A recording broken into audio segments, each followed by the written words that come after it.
Charmaine POV. Umaayon ang lahat sa plano natin, pumayag na si Reg na magpakasal sakin. At about sa DNA test result at naging positive ito. Mabuti na lang at mukhang pera yung doktor na kinuha nila, at kumagat ito sa inoffer kong bayad, kaya wala na tayong problema. Bumalik ka na dito sa mansion, dahil inaasikaso na namin ni Reg ang magiging kasal namin. Wika ko kay Darius. Mabuti naman kung ganun, sunod nating ididispatcha si Tito Nelson. Konting tiis na lang Charmaine, at mapapasa atin na din lahat ng kayamanan nito. Wika ni Darius sa kabilang linya. After kong makipag-usap kay Darius lumabas na ako ng kwarto, dahil nag-aabang si Reg sakin, para sa plano namin about our wedding. Sayang si Reg, kung hindi lang talaga ako nabuntis ni Darius, si Reg talaga ang gusto kong mapang-asawa. Why not Reg? Isa siyang successful man, isang attorney, higit sa lahat gwapo ito, at may sarili ng law office. Walang binatbat si Darius sa mga achievement nito sa buhay. Kaya ganun na lang ang kagustuhan ni Darius na makuha ang kayamanan ng tito niya. Ito na lang ang pag-asa niya para makaangat. Mabuti naman Reg at pumayag ka ng may kasal sa anak ko. Nakangiting wika ni Dad. Kailangan ko pong panagutan ang baby namin. Sagot nito. Gusto kong makonsensya, pero nandito na ta. Si Reg ang magiging ama ng anak ko, at hindi si Darius. Wala na siyang magagawa, dahil ikakasal na kami ni Reg, at hindi dapat malaman ni Reg na hindi siya ang ama ng bata. Hindi ako papayag na malaman niya ta. Kahit si Darius ay pipigilan ko kung sakaling aminin niya kay Reg ang katotohanan sa huli. Natutuwa ako dahil nasa mabuting kalagayan na ang anak ko, bago ako mawala sa mundo, Reg ikaw na ang bahala sa anak ko. Wika ni Dad dito, at tinapik ang balikat ni Reg. Opo, gagawin ko ang lahat para sa anak nyo. Hindi ko po kayo bibiguin, sisiguraduhin ko po na nasa mabuting kamay ang anak nyo. Sagot ni Reg. Feel ko yung moment na ta. Sana talaga ay ako na lang ang totoong taga-pagmana ng Crimson's Empire. Sa ngayon ako naman talaga, at wala nang makakapigil pa. Mr. Nelson's POV. Sa tingin ba ng impostor na ta, ay mapapaikot niya ako. Alam ko na ang lahat, hindi si Charmaine ang totoong anak ko. Hindi ko akalain na magagawa niya akong lukohin. Si Darius ang nakahanap sa babaeng yan, at pinagpanggap na anak ko. So ibig sabihin kasabwat nito si Darius. Isang linggo na din ang nakakalipas, mula nang huling bumisita si Darius dito sa mansion. Ano nang balita kay Alodia? Tanong ko kay Reg. Madalas na nandito si Reg sa office, dahil minamatyagan niya si Charmaine. Until now po wala pa din po, kinakabahan na nga ako Tito Nelson, paano kung may nangyari ng masama kay Alodia? Nakayukong wika ni Reg. Hindi mangyayari yun Reg, wag kang mag-isip ng negatibo. Wika ko dito. By the way Tito, pasensya na po kung ngayon lang ako magre-report sa iyo about kay Alodia. Gusto ko kasi na siguraduhin muna ang mga nalaman ko about sa kanya, bago ko sabihin sa iyo. Wika nito kaya bigla akong kinabahan. Ano ang nalaman mong impormasyon about kay Alodia? Nauutol na tanong ko dito. Halo-halong emosyon ang nararamdaman ko ngayon. Sana ay tama ang kutob ko, sana ay siya nga. May binigay na mga picture si Reg sakin. Binigay po sakin ni Alodia yan noong araw na makausap ko siya. Yan po ang mama niya na si Amelia Peralta. Wika ni Reg. Napahawak ako sa dibdib ko, parang kakapusan ako ng hininga dahil sa nakita ko. Amelia. Wika ko sa litrato nito, at tuluyan ng tumulo ang luha ko. Si Amelia nga, ang babaeng pinakamamahal ko. Reg, ipangako mo sakin na ibabalik mo ng ligtas si Alodia dito. Si Alodia ang nawawala kong anak. Wika ko dito at tuluyan nang umagos ang luha ko. Sobrang lapit na pala sakin ng totoo kong anak. Kaya pala sobrang gaan ng loob ko sa batang yun.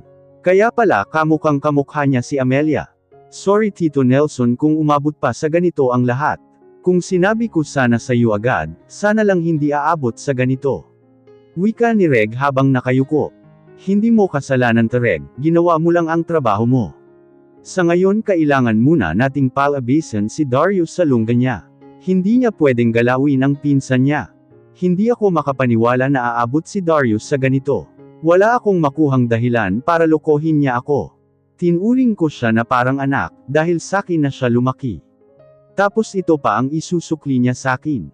Kung ano man ang dahilan mo Darius, sana may katuturan dahil hindi kita mapapatawad, kapag may nangyari sa nag-iisang anak ko. Oli POV. Napaka-busy mo naman ata ngayon Olive. Inis na wika sakin ni Veronica, ang fiancé ko. Oo pumayag na ako sa kagustuhan ng parent ko na ikasal sa anak ng kaibigan nila. Maganda si Veronica, second version siya ni Alodia, pero opposite ang ugali nila. Kung si Alodia ay malaanghel, itong si Veronica naman ay saksakan ng saplada. Kay Reg, I need to help him. Hanggang ngayon ay wala pa rin kaming balita kay Alodia. Sagot ko dito. Wait son, what happened to Lodia? Agad akong napatingin kay mom. Narinig niya pala ang pag-uusap namin ni Veronica. Nandito kasi si Veronica sa bahay ko visit me. Kaso wrong timing naman siya, dahil magkikita kami ngayon ni Reg. Sorry mom kung hindi ko nasabi sa'yo, ayoko kasi na mag-alala ka pa. Nawawala si Alodia, at 1 linggo na kaming naghahanap dito. Wika ko dahilan para bumagsak ito sa kinatatayuan niya. Mom! Sigaw ni Veronica at agad naming pinuntahan si mama. Binuhat ko ta para may higa sa sofa. Nawalan ito ng malay, mukhang nagulat ito sa balita ko. Alam nyo naman kung gaano kagaan ang loob ni mama kay Alodia. Mga ilang minuto pa ay nagkamalay na ito. Call your dad. Nauutol na utos nito, kaya agad kong tinawagan si dad. Nasa company si dad sa mga oras na ta. Mabuti na lang at sinagot niya ang tawag ko. Napatawag ka anak. Tanong nito sa kabilang linya. Dad, mom wants to talk to you. Wika ko dito at inabot kay mom ang phone ko. Han, Lodia is in trouble. Help us to find her, please Han help us. Umiiyak na wika ni mom. Napayakap na lang si mama kay Veron, after nitong makipag-usap kay dad. Tinawagan ko si Reg about sa nangyari dito sa bahay. Sabi niya na siya na lang daw ang pupunta dito. Mas mabuti na rin yun, dahil on the way na din si dad. Sa ngayon marami na kaming katulong sa paghahanap kay Alodia. Konting tiis na lang Alodia makakabalik ka na din. Alodia POV. Paano ba yan Alodia, ikakasal na next week ang pinakamamahal mong si Reg. Sinabi ko naman kasi sayo, hindi ka talaga niya mahal. Sila ni Charmaine ang nababagay, kaya pumayag ka na sa gusto ko. Ako na lang kasi ang mahalin mo. Wika ni Darius sakin. Patayin mo na lang ako Darius, dahil hinding-hindi ako magkakagusto sa katulad mong walang kaluluwa. Sigaw ko dito. Nagmamatigas ka pa Alodia, kung tutuusin kayang-kaya kung angkinan ka sa mga oras na ta. Pero syempre ayoko naman na puwersahin ka. Mas maganda na yung ikaw na mismo ang magsabi sakin. Nakangising wika nito. Kinikilabutan ako sa mga sinasabi ni Darius. Ilang beses na din itong pinagtangkan na galawin ako. Pero sa huli ay hindi ito nagtatagumpay. Hindi ko alam kung bakit pero bigla na lang itong tumitigil, sa tuwing hahalikan niya ako. A-attend ako sa kasal ni Reg and Charmaine, dito ka na lang muna. Hayaan mo isasama kita sa susunod, kapag okay na ang sitwasyon. Ipapakilala kita sa pamilya ko, at ikaw ang magiging soon-to-be wife ko. Nakangising wika nito. Walang hiya ka talaga Darius, nahihibang ka na talaga. Hinding-hindi ako magpapakasal sa'yo, magpapakamatay na lang ako pag pinilit mo ang gusto mo. Sigaw ko dito pero tumawa lang ito ng malakas. Mas mabuti pang mawala na lang, kesa makasama ang katulad niya. Ganun din naman, dahil parang nasa kabilang buhay na rin ako ngayon. Wala na din naman si Reg wala nang dahilan para mabuhay pa. Sana pala ay pumayag na ako sa gusto niyang kasal. Sana wala ako sa kinalalagyan ko ngayon. Reg POV. May kasiguraduhan ba na may kinalaman si Darius dito? Tanong ng dad ni Oli. Naka-receive po ako ng message kay Alodia, bago siya mawala. It's about Darius and Charmaine, I tried to call her pero naka-off na po ang phone nito. Sagot ko habang seryoso silang nakikinig. Sige iho, palalawakin namin ang paghahanap kay Darius. Sa ngayon kailangan natin mag-ingat, dahil baka malaman ni Darius na hinahanap natin siya. Wika muli ng dad ni Oli. Honey, make sure na ligtas si Alodia. I'm sure takot na takot siya sa mga oras na ta. Naiiyak na wika ni Tita Olivia. Don't worry hon, siguro naman ay hindi magagawang sakta ni Darius ang kagaya ni Lodia. Magtiwala na lang tayo sa ngayon. Wika ni Tito Veredito, yakap-yakap ang asawa niya. After ng ilang minutong pag-uusap namin, kami na lang nila Zenith, Oli at fiancé nitong si Veronica ang natira. May maitutulong ba ako sa inyo? Tanong ng fiancé ni Oli sakin. Dito ka na lang Veronica, baka mapahamak ka pa. Wika ni Oli dito. Minamaliit mo ba ang kakayanan ko Olive? Inis na wika nito sa kanya. It's not what you think. Ayoko lang na may mangyari sa fiancé ko. Natatakot na nga ako sa kalagayan ng best friend ko, baka hindi ko kayanin pag may nangyari din sa'yo. Inis na wika ni Oli dito, but it sounds sweet. Napansin kong namula itong si Veronica, pero agad ding nawala at tiningnan niya ng masama si Oli. Kung ayaw mo bahala ka, pero tutulong ako. Sobrang nag-aalala si tita kay Alodia, kaya kailangan nating magmadali. Wika nito at sakin na siya tumingin. May idea ba kayo kung saan madalas nag-stay si Darius, baka doon niya tinatago si Alodia? Wika ni Zenith. Ginawa na namin yan Zenith, pero wala talaga. Sagot ko dito. Di ba may nabanggit ka na Charmaine, bakit hindi natin siya paaminin? Nakangising wika ni Veronica, kaya napatingin kaming lahat dito. Kung may nalalaman nga si Charmaine sa mga nangyayari, mahirap na paaminin yun.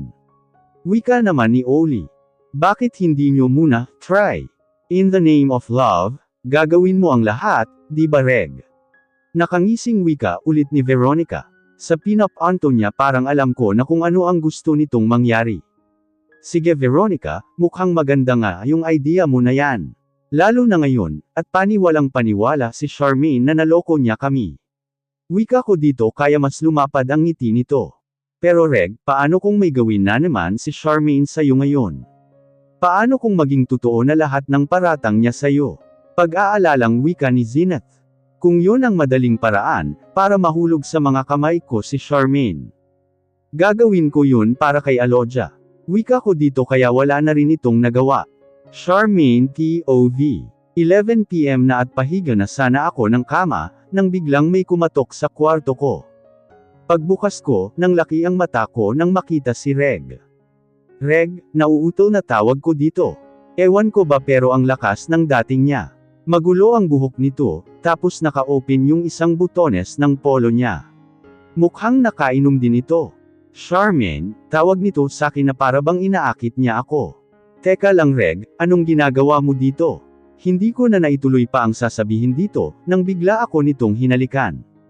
Sa sobrang gulat ko na itulak ko pa ito. Ano bang ginagawa niya? Alam ko naman na hindi niya ako gusto. Siguro ay dala lang ng alak, kaya niya nagagawa sakin ta. Please Charmaine, help me to forget Alodia. Wika nito habang nakayuko. Mukhang seryoso nga siya, hindi naman siya magpapakalasing kung hindi diba? Nilapitan ko ito at hinawakan sa mukha. Tiningnan niya ako sa mga mata ko. Tutulungan kita Reg, magiging isang masaya tayo nila baby. Wika ko dito, at ilang sandali pa ay muli na naman nitong hinalikan ang aking labi. Ibang-iba ang halik nito kesa kay Darius, nakakadala ang bawat halik ni Reg. Nakakabaliw ito na para bang ayaw mo nang matigil pa. Ilang sandali pa ay binuhat ako nito papuntang kama. Hindi naman siguro ako na naginip hindi ba? Kung dati ay palabas ko lang na may nangyari sa amin, ngayon ay malinaw na ito. Hindi ko tuloy maiwasang hindi mapangiti. Kapag napasa akin na si Reg, magiging maayos na ang buhay ko. Wala na akong pakialam kay Darius, ayoko din naman maging polypass oras niya. Paghiga namin sa kama, muli nitong tinitigan ang mga mata ko. Nakakaakit talaga yung mga titig niya. Habang nakahiga ako bigla nitong hinubad ang damit niya. Napakagatlabi tuloy ako, dahil sa maganda nitong pangangatawan. Ngayon ko lang napagtanto na sobrang swerte talaga ni Alodia sa lalaking ta. Pero sorry siya dahil sakin na si Reg. Yamakap ito sakin at inalis nito ang suot kong damit. Ready na ako Reg, ariin mo na ako. Nakahanda na ako sa mga oras na ta. Habang si Reg ay nakatopless pa lang. Maghaubad na sana ito ng pants niya, nang bigla itong tumigil. Bakit? Pagtataka ko. Ready na ako Reg, wag mo na akong bitinin pa. Sorry Charmaine, pero baka kung mapaano ang baby natin. Baka makasama ito sa pagbubuntis mo. Pag-alalang wika nito. Kita ko naman sa mata niya na nag-aalala talaga siya. No Reg, okay lang sa mga buntista. Wika ko na parang desperado na. Mas mabuti kung itanong muna natin sa doktor mo. Ayokong mawala ang baby natin. Wika nito at hinalikan ako sa noo. Sige, pagsang-ayon ko, pero ang totoo bitin na bitin talaga ako. Pasensya na, babawi ako kapag pwede na. Wika nito at nahiga na sa tabi ko. Feel ko yung pag-aalala ni Reg sakin at sa baby ko, sa baby namin. Hindi magtatagal at ikakasal na kami. Isang linggo na lang at magiging Mrs. Eshibar na ako. Sorry Aloja, pero kami talaga ni Reg ang para sa isa't isa. Nagbihis na ako at lumabas muna ng kwarto para magpahangin. Sige Reg, matulog ka na ng mahimbing, ito na ang magandang simula natin. Oli POV. Hindi mo na ako kailangan pang ihatid Olive. I can handle myself. Pagmamatigas nitong si Veronica. Kahit kailan talaga napaka-hard-headed niya. Ayaw mo bang pagsilbihan ka ng fiancé mo? Kung ayaw mong ihatid kita sa inyo, dito ka na lang matulog sa bahay. Wika ko dito kaya ng laki ang mata nito. No way. Ma-rape mo pa ako. Inis na wika nito. Kung hindi ka naman papalag hindi rape ang tawag doon. Nakangising wika ko kaya mas lalong nenasta. Oo na panalo ka na. Inis na pagsuko nito at sumakay na sa kotse ko. Habang nasa biyahe kami tahimik lang ito, na parang sobrang lalim ng iniisip niya. May problema ba Veron? Tanong ko dito at bahagya siyang tiningnan. I saw Tita Olivia's reaction nang malaman niya ang nangyari kay Aloja. Para siyang isang ina na nag-aalala sa anak niya. Ganun ba kaimportante si Aloja sa buhay niya? Seryosong tanong nito pero sa labas nakatingin. I don't want to hurt her, pero kailangan niyang malaman ang tungkol sa amin ni Aloja. Pinakilala ko kasi si Aloja sa kanila na girlfriend ko noon. Sagot ko dito. I see, kaya pala ganun na lang ang pag-aalala nila Tito and Tita. For sure they both like Aloja for you. Wika nito nakangiti pero ramdam ko sa tono ng boses niya ang kalungkutan. Pero mas gusto kanila para sakin. Sagot ko dito, at sabay kaming napatingin sa isa't isa. Ngumiti ako dito pero as usual inirapan lang ako nito. Alam mo Olive, hindi ko din naman gusto na pakasalan ka. Sa tingin mo pangarap kong may kasal sa taong hindi ko mahal. Wala pati sa'yo ang gusto ko sa isang lalaki. Tandaan mo, ginagawa ko lang ito dahil sa magulang ko. Para sa pangarap nilang magkakaibigan. Wika nito at muli nang ibinaling ang tingin sa labas ng sasakyan. Parehas lang naman kaming dalawa. Pinagbibigyan lang namin ang parents namin. Gusto kong masakliyan lahat ng kabutihan ni mom and dad sakin, at ito lang ang alam kong lubos na magpapasaya sa kanila.